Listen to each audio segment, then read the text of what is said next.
আল্লাহ পাকের দরবারে শুকর যেন আমাদেরকে সুস্থ রেখেছেন, আলহামদুলিল্লাহ। জীবনের এক অমূল্য সম্পদ আমাদের সুস্থতা। টাকা পয়সা বাড়ি গাড়ি সব আছে, কিন্তু আপনি অসুস্থ, জীবনের কোনো দাম নাই। টাকা পয়সা বাড়ি গাড়ি তেমন নাই, কিন্তু আপনি আমি সুস্থ, জীবনের সুখের জীবন আর নাই। আল্লাহ আমাদের সুস্থতাকে দায়েমান কবুল করেন। এখনো যারা বিছানায় অসুস্থ, হসপিটালে অসুস্থ, আল্লাহ তাদেরকেও পূর্ণ সুস্থতার নেয়ামত দান করেন। হাজারো লাখো মানুষের মধ্য থেকে বাছাই করে আল্লাহ পাক আমাদেরকে পৃথিবীর শ্রেষ্ঠ মজলিস, উলামায়ে আহলে হকের মজলিস, গুনাহ মাফের মজলিস, তওবা কবুলের মজলিসে হাজির হওয়ার তৌফিক দান করেছেন। আর একবার শুকর আদায় করি, আলহামদুলিল্লাহ। দরুদ ও সালাম সৈয়দুল মুরসালিন, রাহমাতুল লিল আলামিন, শফিউল মুজনিবিন, খাতামুন নবিয়্যিন, সৈয়দুস সাকালাইন, ইমামুল মুরসালিন, শফিউ আযম, রাসূল আকরাম, রাহমাত আলম, নবিয়ুল আরব ওয়াল আজম, হাবিব কিবরিয়া, আশরাফুল আম্বিয়া, সৈয়দুল আম্বিয়া, শফিউ মাহশর, সাকি কাউসার, আকায়ে নামদার, মদিনা কা তাজদার, आफ़ताब नबूवत, फ़ख्र मौजूदात, सैयदुल मखलूक़ात, हज़रत मुहम्मदुर रसूलुल्लाह सल्लल्लाहु अलैहि व आलिहि वसल्लम। সর্বোপরি শুকর যাদের অক্লান্ত পরিশ্রমের মাধ্যমে আজ সুন্দর আয়োজন, সময় পরামর্শ অর্থ দিয়ে দোয়া করে উপস্থিত হয়ে মাইক লাইট প্যান্ডেলের ব্যবস্থাপনার মাধ্যমে সহযোগিতা যারা করেছেন, প্রত্যেককেই আল্লাহ পাকের খেদমতের বরকতে দুনিয়াতে শান্তি, পরকালে মুক্তির ব্যবস্থা করে দেন।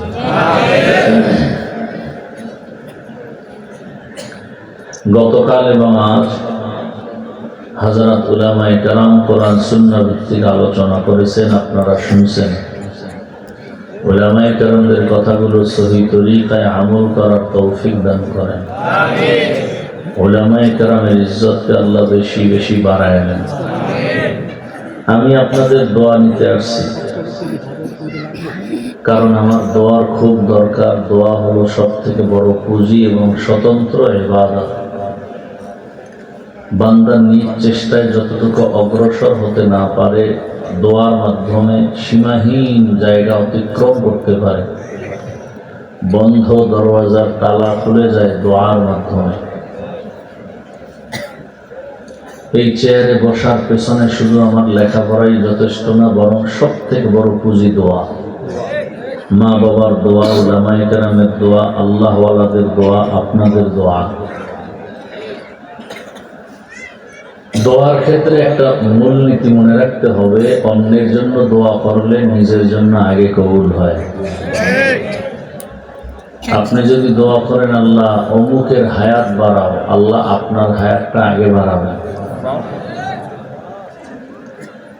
এই জন্য আমরা অন্যের দোয়াটা বেশি করব। আমরা তো এমনি দোয়া করি না, যখন করি শুধু নিজের জন্য করি, অন্যের জন্য ভুলেও করি না। মনে করি যে দোয়া যদি সে আমার থেকে বেশি পেয়ে যায়। বরং এটা চিরসত্য কথা, অন্যের জন্য দোয়া করলে আপনার জন্য আগে কবুল হবে। আমি দোয়া করলাম আল্লাহ এলাকার সবাইকে আপনি মাফ করে দেন।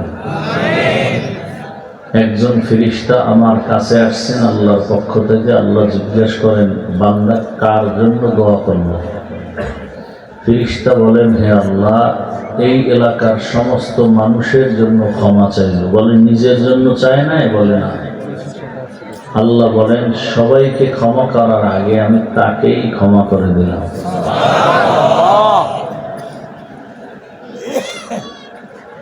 তো দোয়া আমার জন্য খুব জরুরি একটা পুঁজি। আপনাদের দোয়া থাকলেই কিছু কথা বলার সাহস পাবো, আল্লাহ তৌফিক দিবেন। আমিন। এবং সংক্ষেপ দু চারটি কথা বলার জন্য কোরআনে হাকিমের এক আয়াত, রাসূলের একটি হাদিস করেছি। ইখলাস ও রুহানিয়াতের সমন্বয়, সহি নিয়তে, সহি তরিকায়, সহি কিছু কথা বলার মতো আপনাদেরকে শুনবার মতো আল্লাহ তৌফিক দান করেন। আমিন। ইয়া আইয়ুহাল্লাযীনা আমানুত্তাকুল্লাহ, আল্লাহ বলেন, হে মুমিন নারী পুরুষ, তোমরা তাকওয়া অর্জন করো, আল্লাহকে ভয় করো। আকুনু মা'আস সাদিকিন, এবং সত্যবাদী যারা দুনিয়াতে তাদের বন্ধু হয়ে থাকো। নবীজি বলেন, আল বারাকাতু মা'a আকাবিরিকুম, তোমাদের জীবনের বরকত সমূহ লুকিয়ে আছে তোমাদের আকাবির যারা, আহলুল্লাহ যারা, মুরব্বী যারা, এদের ভেতরে।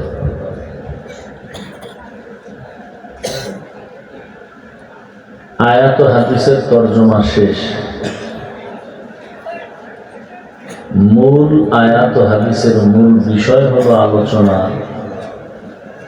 আল্লাহ দুটো আদেশ দিয়েছেন আমাদেরকে, এক, আল্লাহকে ভয় করো, তাকওয়া অর্জন করো। দুই, সাদিকিন যারা সত্যবাদী তাদের বন্ধু হয়ে থাকো।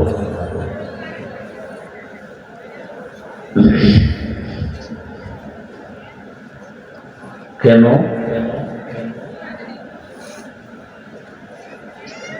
বলে তাদের বন্ধু হয়ে থাকলে তোমার জীবনটা সফল হবে, আর সফল জীবনওয়ালারাই বিনা হিসাবে জান্নাত পাবে।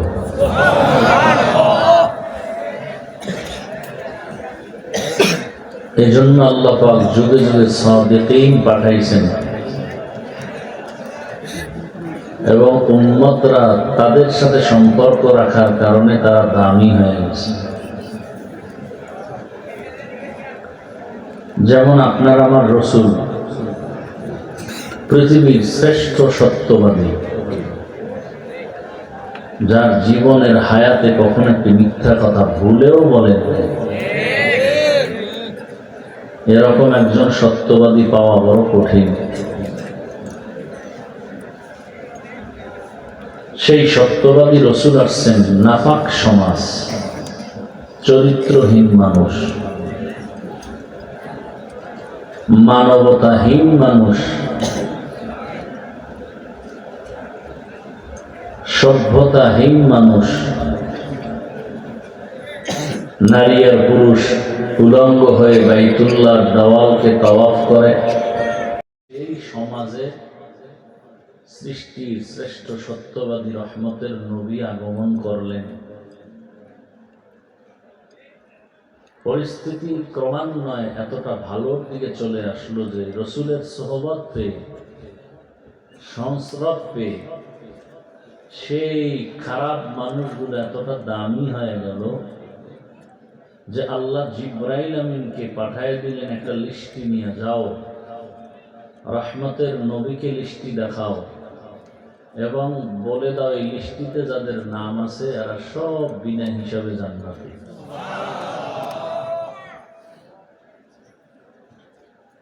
এটাকেই বলে সৎসঙ্গে স্বর্গবাস, অসৎসঙ্গে সর্বনাশ। আতরের দোকানের কাছে গেলে আতরের ঘ্রাণ পাওয়া যাবে, ময়লা স্তূপের কাছে গেলে ময়লার গন্ধ আসবে। এই জন্য ওলামায়ে কেরামের মজলিসগুলো আতরের মজলিস, আতরের ঘ্রাণের মতো বড় সুঘ্রাণ, সুগন্ধি, বড় দামি। আমি কিছু উদাহরণ এভাবে দেই, যেমন আমাদের সমাজে চলন্ত পথে বাস গাড়ি আছে, অনেক গাড়িতে লেখা আছে ধূমপান নিষেধ। জানা থাকলে বলবেন, ধূমপান নিষেধ লেখার পরেও কি ওই বাসে কেউ ধূমপান করে? করে মানে হেল্পার, কন্ট্রাক্টর, ড্রাইভার টাকা না থাকলে ধার করে করে। নিষেধ করলে ধোঁয়াটা আমার দিকে মারে। মসজিদে কি লেখা আছে ধূমপান নিষেধ? কেউ করে? বরং কেউ যদি ধূমপানকারী হয় মসজিদের কাছে গেলেই ফেলে দেয়, পকেটে টুপি তালাশ করে। মসজিদে লেখা নাই ধূমপান নিষেধ, এরপরও কেউ করে না। বাসে লেখা নিষেধ, এরপরও করে। নিষেধ করলে গালি দেয়। কারণ কি? পরিবেশের বড় অভাব। কিসের অভাব? পরিবেশের অভাব। সৎসঙ্গে সর্ববাস, অসৎসঙ্গে। এক্ষেত্রে একটি ঘটনা আমার মনে পড়ে গেল। কিতাবের মধ্যে আমরা মাদ্রাসায় পড়েছি। পৃথিবীর একজন জগৎ বিখ্যাত কবি ছিলেন, একজন বড় আল্লাহওয়ালা বুজুর্গ সত্যবাদী মানুষ এবং কবি, পারস্যের কবিকুল সম্রাট আল্লামা শায়েখ সাদি রহমাতুল্লাহ আলাইহি। তিনি 30 বছর পুরা দুনিয়ার আনাচে কানাচে ঘুরে ঘুরে যা আল্লাহর কুদরত দেখছেন এটা লেখছেন। লেখার পর এটা কিতাব হয়েছে। ওই কিতাব আমাকে মাদ্রাসায় পাঠ্য হিসেবে পড়ানো হয় এবং তার লেখা কিতাব ফার্সি ভাষা এত কঠিন যে এখন অবস্থা এমন যে কিতাব বাদ দেওয়ার পরামর্শ চলতেছে, কারণ পড়ানেরও ওস্তাদ পাওয়া যাচ্ছে না, পড়ার মতো বুঝার মতো ছাত্রও পাওয়া যাইতেছে না। এত হার্ড কিতাব ফার্সি ভাষা। ঘটনা তিনি লেখছেন যে আমি সাদি একদিন গোসল করতে ঢুকলাম গোসলখানায়। ঢুকে দেখি গোসলখানার ভেতর থেকে মিশকের ঘ্রাণ আসতেছে। গোসলখানার ভেতর থেকে মিশকের ঘ্রাণ আসবে কেন? কারণ কি? খুঁজলেন কোনো আতরদা, কোনো আতরের বোতল, কোনো মিশকের কিছু আছে কিনা। খুঁজে খুঁজে দেখলেন কিচ্ছু নেই। দীর্ঘ টাইম ভাবার পরে দেখে একটা মাটির চাকা দেখা যায়। সাদি বলেন আমি চাকাটা হাতে নিয়ে নাকের কাছে নিয়ে দেখি ওই মাটির থেকে ঘ্রাণ আসতেছে। ইকো বুঝেন? ইকোটা বন্ধ করেন, কথা রিপিট হয় কেন?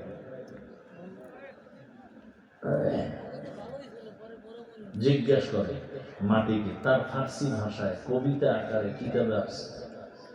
গলে খুশবু ये दर हम्माम रोज़े रसीद अज़ दस्त महबूबे बदस्तम बुदू गुफ्तम के मिशके या अबीरी के अज़ बूए दिलावीज़े तुमस्तम बगुफ्ता मन गले ना चीज़ बूदम वलेकिन मुद्दते बागिल नशस्तम जमाले हम नशीदर मन असुर को मगर नामन हुमा खाकम के हस्ताम।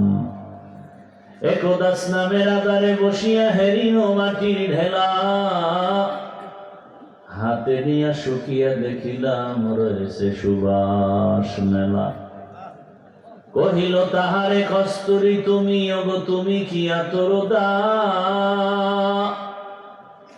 তোমার গায়েতে সুবাসে ভরা, ওগো তুমি কি গুলিস্তা। মাটি বলে, কহিল সব কিছু আমি নহি, আমি অতি নিচু মাটি, ফুলের সাথে থাকিয়া তাহা সুবাসে হইলাম খাটি। সোহবতে সালে তোরা সালেহ কুনাদ, সোহবতে তলে তোরা তলে কুনাদ। ও মাটি তুমি মিশকো নাকি আতরদা নাকি আম্বর? মাটি বলে আমি কিচ্ছু না, আমি শুধুই মাটি। আমার ভেতর এত ঘ্রাণ কেন আসছে? বলে আমি একটা ফুলের গাছের গোড়ায় থাকার কারণে ওই ফুলের ঘ্রাণ আমি মাটির মধ্যে স্পর্শ করেছি। সাদি বলেন, ও দুনিয়ার মানুষ, একটা মাটির চাকা ফুলের গাছের গোড়ায় থাকার কারণে যদি ফুলের ঘ্রাণ মাটির মধ্যে আসতে পারে, ও মানুষ, দুনিয়ার রং তামাশায় পড়ে নিজের জীবনটাকে নষ্ট করে ফেলেছ। গুনাহের কারণে এখন তোমার চক্ষু না পাক, জিহ্বা না পাক, অন্তর না পাক, হাত না পাক। তোমার থেকে এখন কথার মধ্যে কোনো মাধুর্যতা নাই, কোনো শালীনতা নাই, কোনো গ্রাম নাই। তোমার চেহারার মধ্যে কোনো লাবণ্যতা নাই, আকর্ষণ নাই, নূর নাই। মনে হয় তোমার চেহারাটা কুৎসিত কালো, গুনাহের আসর লেগে গেছে কপালের ভেতরে। তোমার কথায় কোনো মজা নাই, চেহারায় কোনো মায়া নাই। গুনাহের চাদরে তুমি আবৃত। এটা মাটির চাকা ফুলের গাছের গোড়ায় থাকার কারণে মাটি যদি ফুলের ঘ্রাণ পায়, তুমিও যদি দুনিয়ার মধ্যে যারা ভালো মানুষ, আল্লাহর প্রিয় বান্দা, সাদিকিন, সত্যবাদী, রসুলের আদর্শওয়ালা, এমন একজন ভালো মানুষের সংস্পর্শে থাকো, সময় লাগাও, তাহলে তুমি দুনিয়ার ময়লা থেকে পবিত্র হইয়া ওই সুন্দর মানুষের পরিবেশে গেলে তুমিও একজন ভালো মানুষ হতে কেন পারবা না? অবশ্যই পারবা। একটা সন্তানকে যখন স্কুলে পাঠানো হয়, স্কুলে গিয়ে পড়ে স্বরে ও স্বরে আর রশ্মি দীর্ঘি পড়েনি। আমাদের মাদ্রাসায় কিন্তু এই অক্ষরগুলো পড়ানো হয়। আমাদের মাদ্রাসায় এসে পড়ে সরোয়া ব্যাখ্যা শিখায় ওস্তাদরা, সরোয়াতে ওযু। স্কুলে গিয়ে পড়ে সরোয়াতে অজগর। একই অক্ষর। মাদ্রাসায় আসার পরে আপনার সন্তানটা পড়ে সরায়া, ব্যাখ্যা শিখে সরায়াতে আল্লাহ। ওই সন্তানটা স্কুলে যাওয়ার পরে শিখে সরায়াতে আবা। বিষয় কি একই অক্ষর। ওখানে গিয়া অজু, আর এখানে আসলে অজগর। এই ছেলেটা মাকে বলে, আম্মু অজু কি? বলে আজানের আগে, আজান দিলে অজু করতে হয়, নামাজ পড়তে হয়। আল্লাহকে বলে, আল্লাহ তোমারে বানাইছেন, আমারে বানাইছেন। আর ওই সন্তান অজগরের শিক্ষা পায়, মাকে বলে, আম্মু অজগর কি?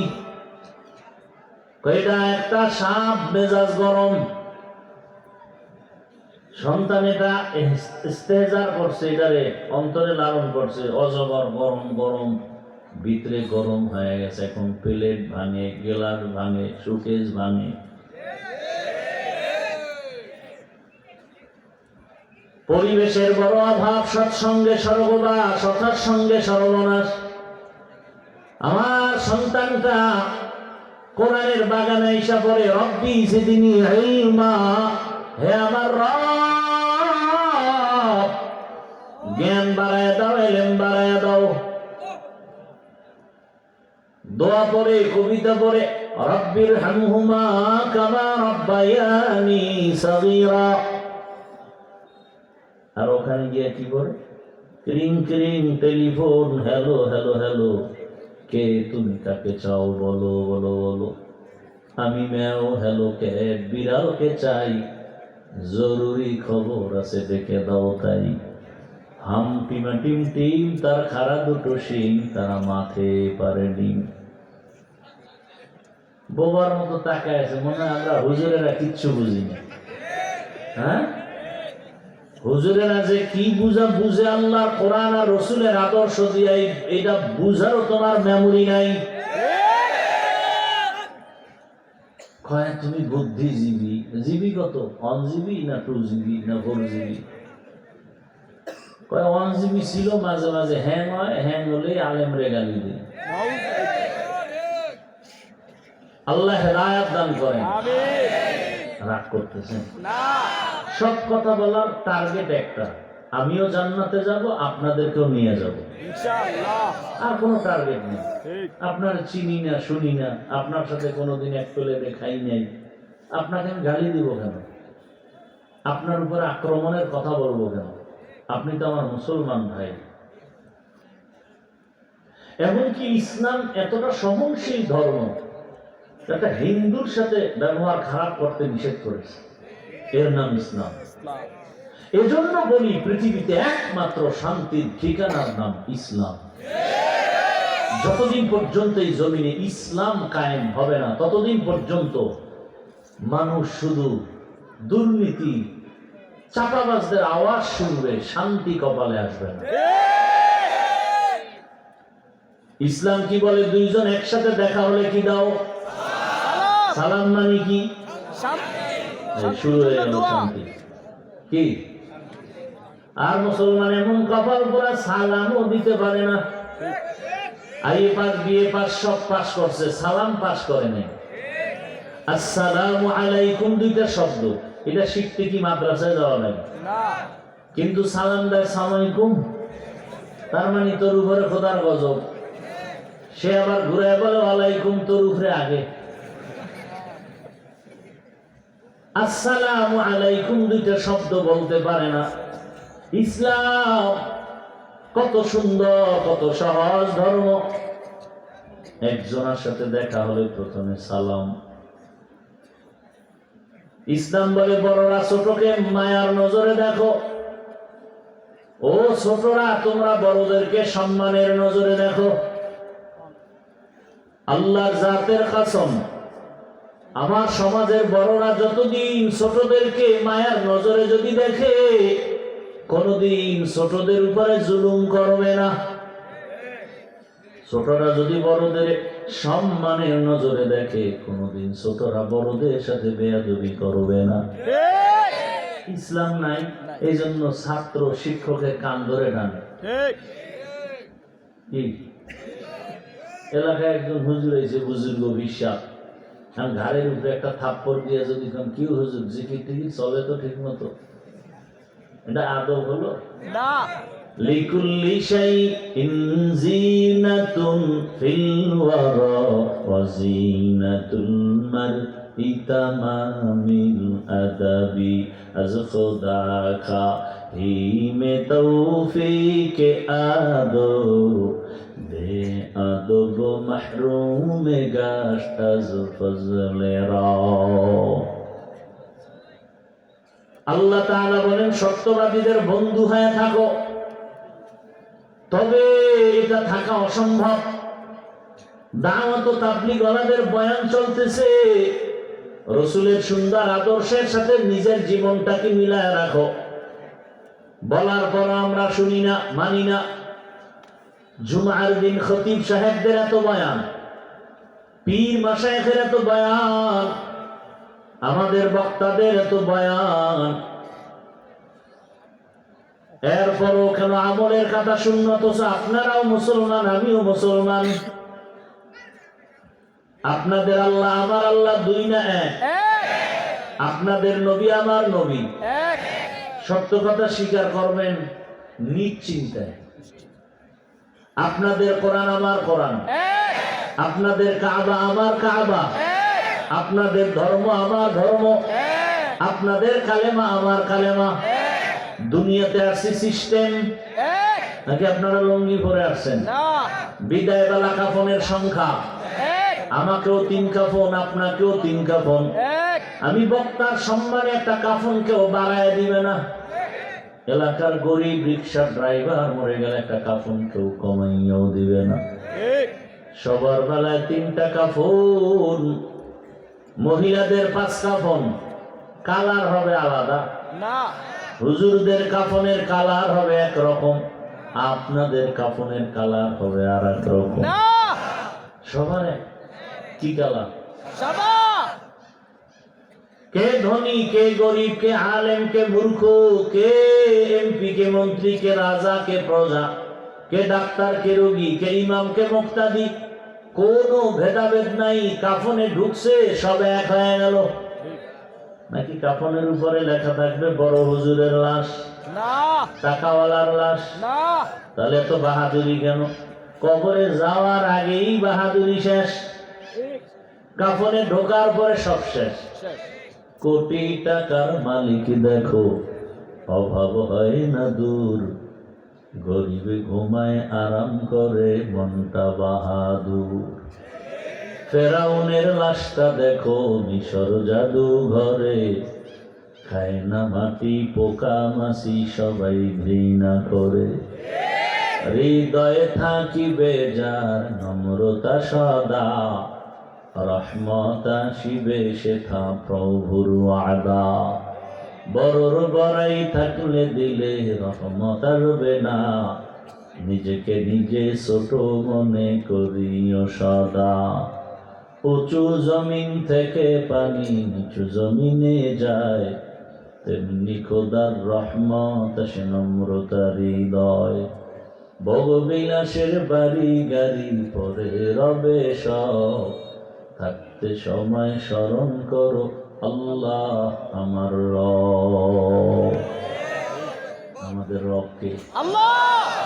ইন্নাল্লাযীনা ক্বালু রাব্বুনাল্লাহু সুম্মা ইসতাকামু ফালা খাউফুন আলাইহিম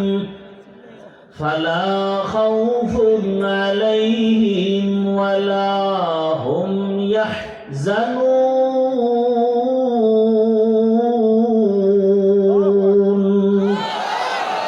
এই কালামে জিন্দা কুরআনে হাকীম, হিকমতে উলায়া জালাস্তু কদীম। আল্লাহ বলেন, যে স্বীকার করে আমার রব আল্লাহ এবং সেই রবের হুকুম মতো জীবন চালাবে, আল্লাহ বলেন তোমাদের দুনিয়ায় কোনো পেরেশানি নাই, আখিরাতে ভয় নাই। আমি আল্লাহ কুদরতি জিম্মায় তোমাকে বিনা হিসাবে জান্নাত দিয়া দিব। আতিনা ফি দারে দুনিয়া না হাসান, আতিনা ফি দারে উকবা না হাসান, ইয়া গিয়াসাল মুস্তাগীসিন ইহদিনা লিফতিখারা বিল উলুমি ওয়াল গিনা। আপনাদের ঘুম আসতেছে না? আমার জানা মতে বাঙালি তো রাতে ঘুমায় না, মোবাইলের হক আদায় করে। আল্লাহর কাছে একটা নিয়ে দাঁড়াইতে না। আল্লাহ যদি ধৈর্যই বসেন, কি করছো জীবন? কিচ্ছু করি নাই, খালি মোবাইলের হকটা আদায় করছি। ছেলে মেয়ে বউয়ের হক আদায় করতে না পারলো, এইটার হক আদায় করতে ভুল করি নাই। যদি আল্লাহ মাফ কইরা দেয়, এই ছিল। সেদিন এক সোরা আমার সাথে ছবি তুলতে এসেছে। আমি হুজুরের দিকে তাকান তো, কেমন সাহস। আমি ভাই এগুলি লাভ নাই। না হুজুর, যদি আল্লাহ ছিল আমার নাজাত দিয়ে দেয়।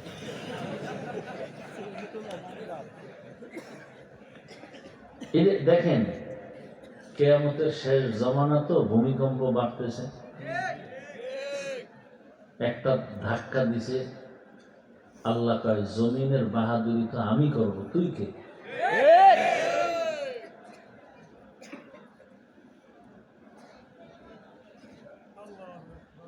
মানুষ গুনাহকে গুনাহ মনে করে না। এই যে অনর্থক ছবি উঠানো, কবিরা গুনাহ, সর্বিরা গুনাহ না, এটা গুনাই মনে করি না আমরা। হুজুর অনুমতি দিলে একটু তুলব, রসুল দেয় না, আমি দিব কেন?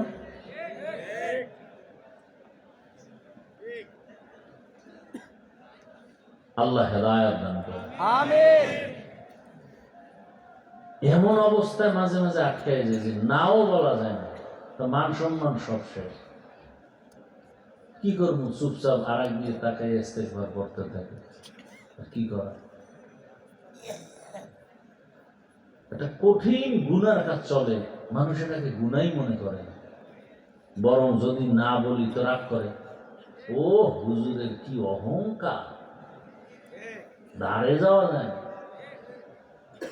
ছবি তুলতে দিলে আরে বাপরে বাপ, হে খুব প্রশংসা, খুব ফ্রি হুজুরে, আমার সাথে খুব ফ্রি।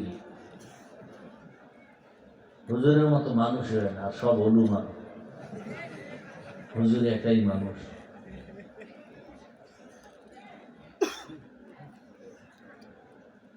আপনার আমার আল্লাহ এক, নবী এক, কোরআন এক, কাবা এক, ধর্ম এক, কালেমা এক, কাফনের সংখ্যা এক, কালারও এক, কবরের সাইজ হবে একটু আলাদা। না তাও এক? কবরে রাখার পরে সব বিদায় হওয়ার পরে প্রশ্ন হবে কতটা? তাও আলাদা না। আমাকে যে প্রশ্ন আপনাকে সে একই প্রশ্ন, তিনটা প্রশ্ন সব এক। রবের পরিচয় দাও, ধর্মের পরিচয় দাও, রাহমাতুল লিল আলামিনের পরিচয় দাও। এই তিন প্রশ্নের জবাব যারা দিবে তাদের কবর হবে রওজাতুম মির রিয়াজিল জান্নাহ। আর যারা দিতে পারবে না তাদের কবর হবে হুফরাতুম মিন হুফারিন নার। আজকে রাত্রে একটু কম ঘুম হইবে তো। মোবাইল চালাইতে চালাইতে চালাইতে জীবন শেষ, যৌবন শেষ, চোখের পাওয়ার শেষ, কানের পাওয়ার শেষ, হার্ট দুর্বল, কিডনি দুর্বল। এই মোবাইলওয়ালা বাবারা গুগলে গিয়ে সার্চ দাও, টাচ মোবাইল চালাইলে অঙ্গ প্রত্যঙ্গের কি কি ক্ষতি হয় লেখো, সার্চ দাও, সব বেরিয়ে আসবে। ওখানে হুজুর নাই, সব তুঙ্গ জাতি গডফাদারেরা বসে আছে। ওখানে থিওরি দিয়ে রাখছে কি কি ক্ষতি হবে এই টাচ মোবাইল চালাইলে। আমরা তো উল্টা পাল্টা দেখি না, মাঝে মাঝে কিতাব দেখি মোবাইল থেকে, তাও এখন চোখের পাওয়ার কমে গেছে। কিছুক্ষণ তাকাইলে দেখি পুরো দুনিয়া ঘোরে। চোখ ব্যথা, মাথা ব্যথা বেড়ে গেছে, বুকে ব্যথা বেড়ে গেছে, ওদিক দিয়ে তোমার চরিত্র শেষ। এই টাচ মোবাইল ওয়ালা গোলাম বাবারা বুকে হাত দিয়ে আল্লাহকে সাক্ষী রেখে বলতে পারবা তোমার চরিত্র অনেক ভালো? বরং এই মোবাইল দেখে চোখ দুইটা গুনার কারণে নাপাক, জিহ্বা নাপাক, অন্তর নাপাক, কান নাপাক, পা নাপাক। কেউ জানে না, কেউ জানে না, কেউ জানে না, আমার আল্লাহ জানেন। আল্লাহ যদি কয় এই রাতের মধ্যে আজরাইল পাঠায় দে, আর আইসা দেখে তোর কানের মধ্যে গানের তার লাগানো। আজরাইল যদি আইসা রুহুটা ধরে টান দেয়, তোর গানের আওয়াজ চলে কানের মধ্যে, কি উপায় হবে রে বাবা? আপনি মুসলমান, আমি মুসলমান, আপনার আমার আল্লাহ এক, নবী এক, কোরআন হাদিস ধর্ম কালেমা সব এক। আপনাকে এত বয়ান করা লাগে কেন? বয়ান তো হিন্দুকে করবো, ওর আল্লাহ বুঝে না, নবী বুঝে না, কোরআন হাদিস বুঝে না, কিয়ামত বুঝে না। খ্রিস্টানকে বয়ান করবো, ইহুদিকে বয়ান করবো, অথচ ওদেরকে বয়ান করার টাইম নেই। আপনাদের পেছনে ঘুরতে ঘুরতে গাদা হয়ে গেছে, কুত্তার মতো দৌড়াইতেছি আমি একা না, সব আলেম ওলামারা পেছনে দৌড়ায়। আপনারা সরকারের চাকরি করেন 8 ঘন্টা ডিউটি করেন, বেসরকারি চাকরি করেন 8 ঘন্টা, নিম্নে বেতন 20,000, টেবিলের নিচে মুক্তার দানার তো অভাব নাই। আঙ্গুর ফুলে কলা গাছায় যান, এরপর আবার সরকারেরটা খাইয়া পেট মোটা কইরা আবার সরকারের বিরুদ্ধে মানববন্ধন করেন, বেতনের স্কেল বাড়া, নাইলে গদির মধ্যে লাল বাতি। আর আমাদের দেশের ওলামায়ে কেরাম আপনাদেরই অত্র অঞ্চলে যারা মসজিদে নামাজ পড়ায়, বলেন সত্য কথা বলেন, ডিউটি কত ঘন্টা ইমাম সাহেবের? 24 ঘন্টা ডিউটি করান, বেতন কত দেন? 8,000, 10,000, 7,000। শহরে গ্রামে এক জায়গায় জিগাইলাম, 5 ওয়াক্ত হুজুরের বেতন 1,500, জুমার হুজুরের বেতন 2,500। আমি তুই মাসে মাসে কয় 13 মাস বাকি। সভাপতি কয় টাকা? কয় 100। সেক্রেটারি আরো ধনী, সে কত? কয় 50। বেশি দাও না কেন? কয় সভাপতির থেকে বেশি দিতে গেলে বেয়াদবি হবে। তাও কি ইমাম সাহেব 24 ঘন্টা থাকে রিমান্ডের ভেতরে? কি শান্তিতে রাখেন ইমাম রে? জোহরের নামাজে নাই, রিক্সাওয়ালা আসরের সময় কার কি হুজুর গেছিলেন কই? কে তুমি? আমি রিক্সা চালাই। তো ভাবার কেন? 5 টাকা মাসে বেতন দিই। বেয়াদব আছে না নেই? এলমেরা এজাজো করদান বেহিসাব, খালকেরা দান জবাবে বাসাওয়াব। কিছুক্ষণ শুনবেন তো ইনশাআল্লাহ। আল্লাহ কবুল করে, আমিন। ফজর পড়লে পড়েন, না পড়লে নেই, বাকি বয়ান শুনতে যেন ভুল না হয়। না, কারণ যেই চোরা রাখা আমরা নামাজ না পড়লে কি হইব? আমার দিন পরিষ্কার আছে না নেই? আউল বাউল ফাউল আছে না নেই? আছে। ভাই আপনার দাওয়াত, আলহামদুলিল্লাহ। আপনার বাড়ি? নওজুবিল্লাহ। ভাইয়ারা আমার, আপনার আপনাদের পেছনে ঘুরতে ঘুরতে ঘুরতে ঘুরতে জীবনটা শেষ। নিজের বাড়ি ঘর সন্তান পরিবারের কোনো খবর নেওয়ার টাইম নেই। দৌড়াইতে দৌড়াইতে অসুস্থ, এক সপ্তাহ বিছনায়। কত প্রোগ্রামে যেতে পারলাম না। একদল অসুস্থ হওয়ার পরে খুশি জানার মাহফিলই না করে, আমগোটা যেহেতু করে না, একটাও যেন না করে। যদি শুনে মরে গেছে খুশি। আর এক দলকে অসুস্থ হতেই পারবে না। অসুস্থ হইয়া গেছি এক জায়গায়, খুব পাও ধরছে, হুজুর মান সম্মান যায়। তো যাই পেলাম ভাই অসুস্থ, বয়ান করতে পারবো না, অল্প দুইটা কথা কয়ে দোয়া করছে। একশোরা দিতেছে অসুস্থ, কথা কইতে পারবো না, তো আইলো কা এত বড় ভয়াবহ।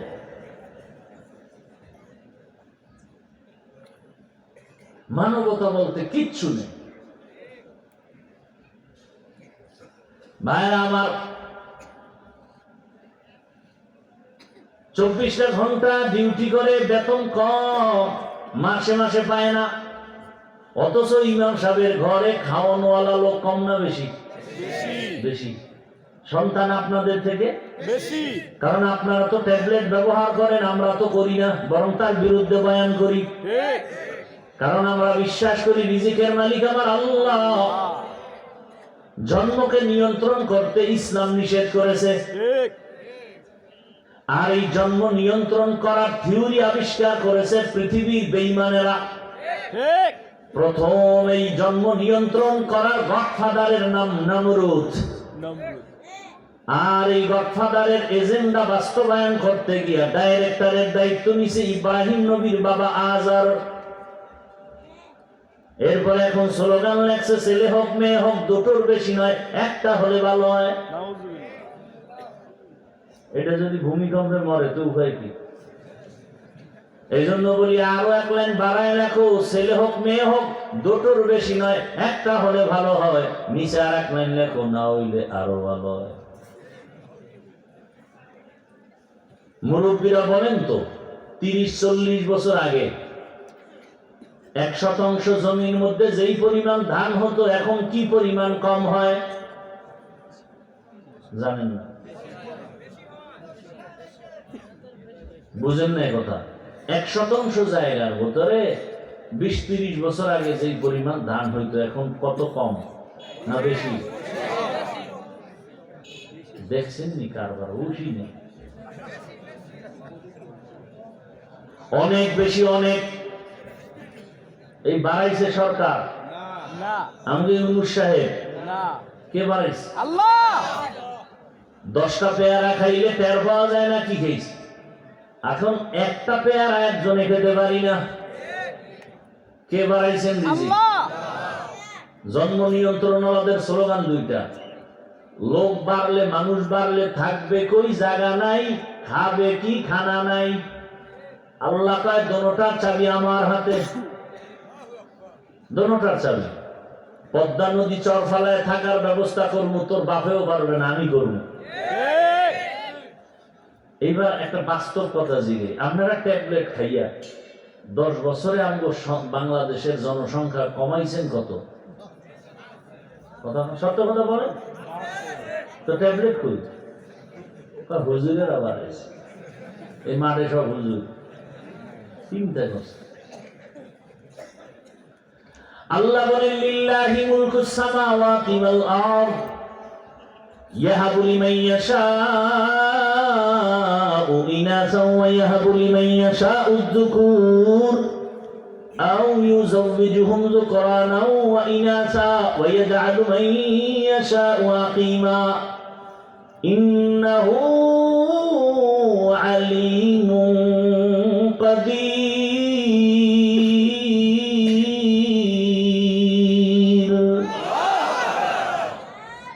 দেখছেননি আল্লাহর কোরআন হাদিসের কথা বলি, আপনি মানতে না পারলে অন্তত আফসোস করবেন, আরে আমরা পারি না, আল্লাহ তুমি আমাকে মাফ করো। না কইরা কপাল এমন পুড়ছে, উল্টা বিরোধিতা করে। আমি কইলাম কেন, এই যে সমালোচনা, এই ওয়াজ করলাম কেন? তো ওয়াজ কি করবে এটা আপনার থেকে শিখতে হবে। আল্লাহ হেদায়েত দান করুন। হায় হায় হায় হায় হায়। আল্লাহ বলেন আসমান জমিনের ক্ষমতা আমার হাতে। জমিনটারে যদি একটা বাড়ি দিতে বলি, পুরো দুনিয়াটা ধ্বংস হতে 1 সেকেন্ড সময় লাগবে না। মানুষ যখন খুন খারাপি বাড়ায় দিবে, জেনা বাড়ায় দিবে, এমন সোনার বাংলায় জন্ম নিয়েছি, বাবা তার মেয়েটাকে হোটেলের মধ্যে রাখিয়া রাতের বেলা কয়, আজকে রাত তুই আমার মেয়ে না তুই স্ত্রী। কেমন নির্লজ্জতার সমাজে আছে, কেমন বেহায়া মানুষ হয়ে গেছে দেখেন। স্বার্থের লোভে, যৌবনের লোভে, টাকার লোভে, ক্ষমতার লোভে বাবার সামনে তার মেয়েটাকে উলঙ্গ করে ধর্ষণ করে, স্বামীর সামনে স্ত্রীকে উলঙ্গ করে ধর্ষণ করে। এ ঘটনা কি 50 বছর আগে? নগদ ঘটনা শোনাচ্ছি রে বাবা। একটা পশু তো লজ্জা আছে, মানুষ এত পরিমাণ বেহায়া নির্লজ্জ কিভাবে হয়, কেমনে হয়? এই মোবাইল আমাদেরকে নির্লজ্জতার দিকে আগায় দিচ্ছে। বাবাও মোবাইল চালায় এক রুমে, মাও আর এক রুমে মোবাইল চালায়, মেয়েও চালায়, ছেলেও চালায়, সারা রাত জেনা করে। জেনা জেনা, চোখের জেনা, হাতের জেনা, জবানের জেনা, অন্তরের জেনা, সারা রাত। যেই পরিমাণ ঘরে ঘরে মোবাইলে গুনাহ চলে, উচিত ছিল ঘুমের থেকে উঠে দেখবে চেহারাটা বানর, চেহারাটা শুকর। অন্য নবীর উম্মতের গুনার কারণে এভাবে হয়েছিল, আপনাদেরটা হয় না কেন? রহমতের নবীর উম্মত হওয়ার বরকতে আল্লাহ করেন নাই।